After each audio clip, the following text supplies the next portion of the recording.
ಬೇರೆ ಸಮುದಾಯಕ್ಕೆ ಬಂದಿದ್ದೀನಿ.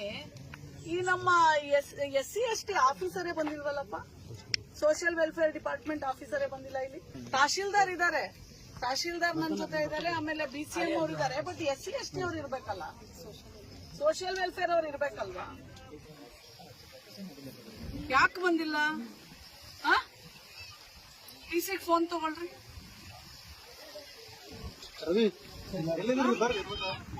ಯಾರದು? SC ST officer.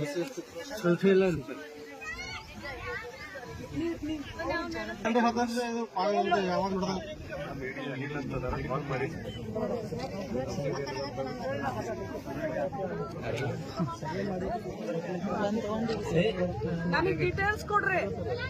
ಫೈಲ್ ಅಲ್ರಿ, ನೀವು ಫೈಲ್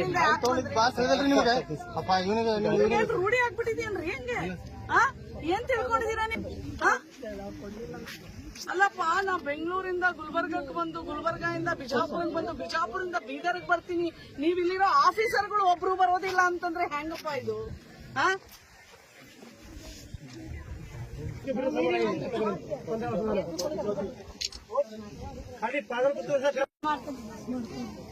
ಎಲ್ಲ ರೆಡಿ ಮಾಡ್ಕೊಡ್ತೀವಮ್ಮ.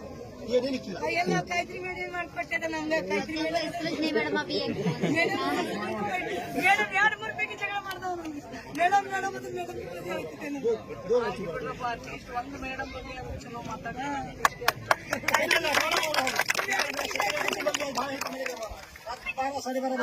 ನೋಡ್ರಿ, ಸರ್ಕಾರದಲ್ಲಿ ಕೆಲಸ ಮಾಡೋರಿಗೆ ಕಮಿಟ್ಮೆಂಟ್ ಬೇಕು. ಇದು ನಂದು ಜನ, ಇದು ನನ್ನ ಜನ, ಇದು ನನ್ನ ನೌಕರಿ ಅದ. ನಾ ತಿನ್ನೋ ಊಟ, ನಾನು ಇರೋ ಮನೆ, ನನ್ನ ಮಕ್ಳಿಗೆ ಕೊಡೋ ಎಲ್ಲನೂ ಆ ಸಮುದಾಯದ ಏಳಿಗೆಗೆ ಬಂದು ಆ ಜಾಗದಲ್ಲಿ ಸರ್ಕಾರ ಒಂದು ನೌಕರಿ ಕೊಟ್ಟಿದೆ. ಆ ಸಮುದಾಯಕ್ಕೆ ನಾವೆಲ್ಲ ನಿಯತ್ತಿನಿಂದ ದುಡಿಬೇಕು ಅಂತ ಅವ್ರ ಮನಸ್ಸಲ್ಲಿದ್ರೆ ನಾನು ಇಲ್ಲಿ ಬರ್ಬೇಕೇ ಆಗಿಲ್ಲ. ಇವರಿಷ್ಟು ಜನ ಸೇರಿಸಿ ಯಾವಾಗೋ ನಿಮಗೆ ಯಾವಾಗ್ಲೂ ಎಲ್ಲ ಸಹಾಯ ಮಾಡಬಹುದು. ನಾವು ಬರೋ ಅವಶ್ಯಕತೆ ಇಲ್ಲ. ನಾವು ಬಂದು ಆಫೀಸರ್ ಯಾಕೆ ಬಂದಿಲ್ಲ, DCಗೆ ಫೋನ್ ಮಾಡಿ ಇವರು ನಿಲ್ಲು ಕರ್ಸ್ಕೊಂಡು ಇಷ್ಟೆಲ್ಲ ಮಾಡ್ಕೊಂಡು ಮಾಡೋದು ನಮಗೆ ಅವಶ್ಯಕತೆ ಇಲ್ಲ. ನೀವೆಲ್ಲ ಕರೆಕ್ಟ್ ಆಗಿ 8 ವರ್ಷದಿಂದ ಅವ್ರ ಪರ ನಿಂತ್ಕೊಂಡು ನೀವು ಮಾಡಿದ್ರೆ ಯಾವ ಶಾಸಕರಾದ್ರೆ ನಮ್ಗೇನ್ರಿ? ಸರ್ಕಾರದ ಪ್ರಕಾರ ಕೆಲಸ ಮಾಡ್ರಿ.